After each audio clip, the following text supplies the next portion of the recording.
Hi everybody, welcome back to my channel.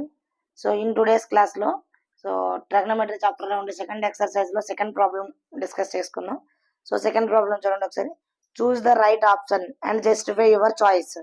So ఇక్కడ మనకి ఒక చూస్ ద కరెక్ట్ ఆన్సర్ ని సెలెక్ట్ చేసుకొని మన ఆన్సర్ ని జస్టిఫై చేయాలన్నమాట. అంటే ఇప్పుడు మనం ఏంటి అంటే డైరెక్ట్ గా వాల్యూ చెప్పకుండా దాన్ని చేసి చెప్పాలన్నమాట. Okay, so first problem right చేసుకుందాం. So 2 tan 30 degrees by 1 plus tan square 45 degrees. So ఇది దీన్ని సాల్వ్ చేద్దాం. ఆల్రెడీ వాల్యూస్ అనేది మీకు ఎలా చేయాలో లాస్ట్ క్లాస్ లో డిస్కస్ చేసుకున్నాం కదండి. సో ఇప్పుడు దీన్ని చేసినట్లయితే so 2 into tan 30 degrees. tan 30 అంటే ఎంతండి? 1/√3 1/√3 by 1 plus tan 45 అంటే 1 square. అంటే ఇదంతా 2 into 1 2/√3 by 1 into 1 square. Okay, so ఇక్కడ 2 ఉంది కదా, దీనికి రెసిప్రోకల్ రైట్ చేసుకున్నట్లయితే కింద ఏం లేదు కాబట్టి 1 కాబట్టి ఇక్కడ 1/2 అనేది రైట్ చేశాను అనమాట. సో 2 రైట్ చేసినట్లయితే ఇక్కడ 2కి క్యాన్సిల్ అయిపోతుంది కదా. ఫైనల్ గా మనకి మిగిలింది 1/√3. సో 1/√3 అంటే వాల్యూ ఎంత అండి మనకి ఇక్కడ? So choose the correct answer చెప్పారు కదా ఇక్కడ. చూస్ ద కరెక్ట్ ఆప్షన్స్ లో మనకి యాక్చువల్ గా 1/√3 అంటే tan 30 degrees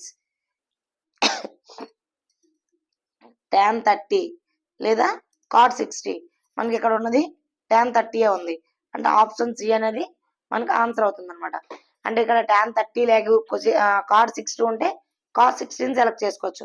ఎందుకంటే 1/√3 వాల్యూ అనేది tan 30 లేదా cot 60 యొక్క వాల్యూస్ కాబట్టి tan ఉంటే tan చూస్ చేసుకోవచ్చు, లేదు అంటే cot 60 degrees చేసుకోవచ్చు.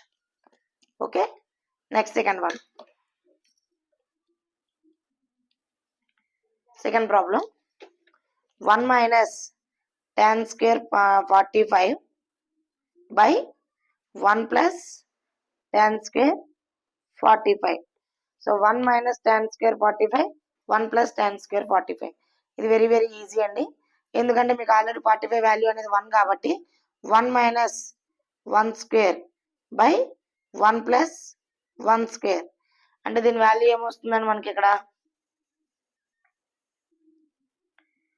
1 minus 1 square అంటే 1 square అంటే 1. సో 1 plus ఇక్కడ 1 square అంటే 1.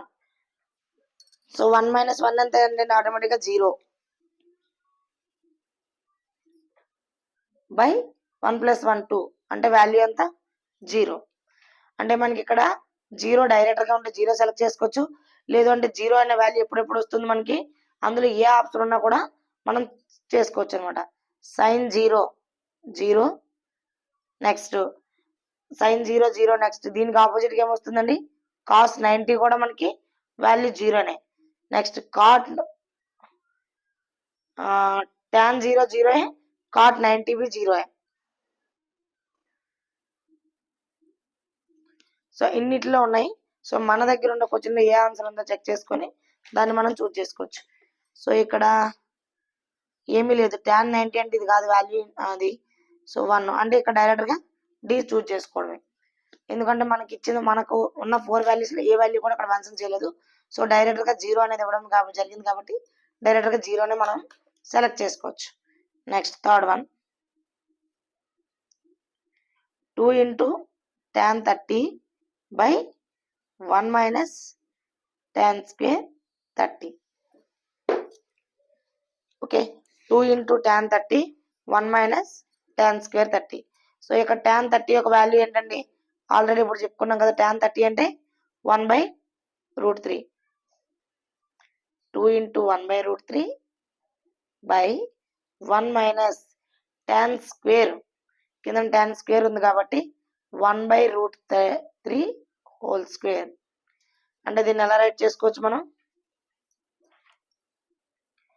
సో 2 into 1 అంటే 2/√3 బై కింద 1 స్క్వేర్ ఉంది కాబట్టి స్క్వేర్ కి రూట్ కి క్యాన్సిల్ అయిపోతుంది అనమాట.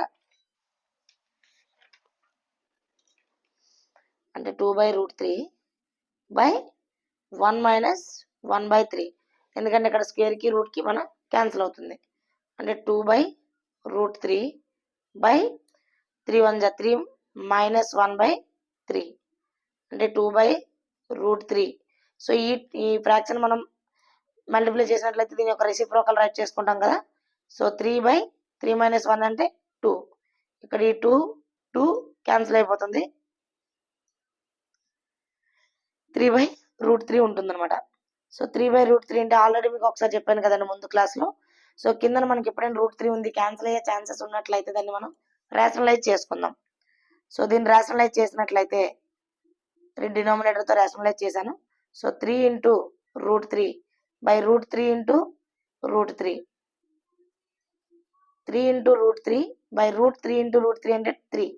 సో 3 క్యాన్సిల్ అయిపోయింది. 3 క్యాన్సిల్ అయిపోయినట్లయితే మనకి ఇక్కడ √3 మాత్రమే మిగిలింది. సో √3 అనేది దేనికి ఈక్వల్ అండి? tan 60కి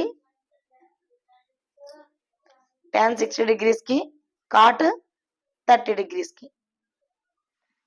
సో మనకి ఇచ్చే ఆప్షన్లు రెండింటిలో ఏ ఒక్కటి ఉన్నా కూడా చూస్ చేసుకోవచ్చండి. సో ఇక్కడ చూడండి, మనకి ఇక్కడ ఏముంది, tan 60 ఉంది, అంతే. ఇది మన వాల్యూ. ఓకే, సో దీంతో మీకు సెకండ్ ప్రాబ్లం అనేది కంప్లీట్ అయిందండి. సో నెక్స్ట్ క్లాస్లో మనకి థర్డ్ 4 ప్రాబ్లమ్స్ అనేవి డిస్కస్ చేసుకుందాం. ఐ హోప్ అందరికీ అర్థమైంది అనుకుంటున్నానండి. సో ఇందులో ఏమీ లేదు, చాలా ఈజీ ప్రాబ్లమ్సే, బట్ వాల్యూస్ రావాలి. అట్ ద సేమ్ టైం మనకి ఇక్కడ ఫార్ములాస్ కూడా తెలిసి ఉండాలి. స్టెప్ బై స్టెప్ ఫార్ములాస్ తోటి వాల్యూస్ తోటి డిపెండ్ అయ్యిందే ట్రిగోనోమెట్రీ. అందుకే మ్యాక్సిమం అందరూ దీన్ని టఫ్ అనుకుంటారు. ఏం టఫ్ కాదు, ఇది వెరీ ఈజీ చాప్టర్. మనకి వాల్యూస్ వచ్చినట్లయితే చాలా చాలా ఈజీగా ఉంటుంది. Okay, thank you for all. Have a nice day.